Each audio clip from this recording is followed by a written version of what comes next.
Hi everyone! In this video, I'm going to show you how to list products that you couldn't previously list due to the missing dimension error.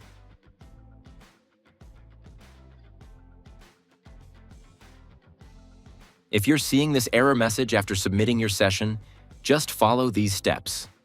First, copy the SKUs listed in the error message. Then go to Manage All Inventory in Amazon Seller Central and search for the product. Once you locate it, select the product by clicking any of the checkboxes on the left-hand side. I'll demonstrate the process with 3 products, but you can apply the exact same steps to a single item. Next, click Select Group Action, then choose Send or Replenish Inventory. On the next page, click the error message next to each product. You'll need to enter the missing dimensions either by measuring the item yourself or pulling the info directly from Amazon. To get the dimensions from Amazon, click on the product name. Then, on the next screen, click View on Amazon.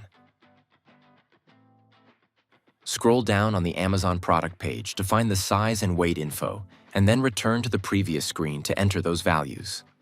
Once the missing details are filled in, the warning message will disappear. Repeat the same process for each affected product. After that, click the checkbox at the top left to select all products, then click Set Prep Category and choose No Prep Needed. Fill in the quantity for each item. Then click Ready to Pack.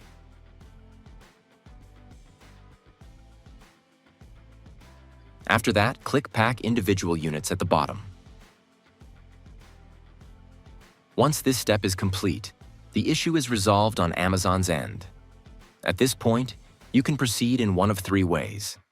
If you fix the error after submitting the session, you can now resubmit it. You can go back to your listing tool and list the items again.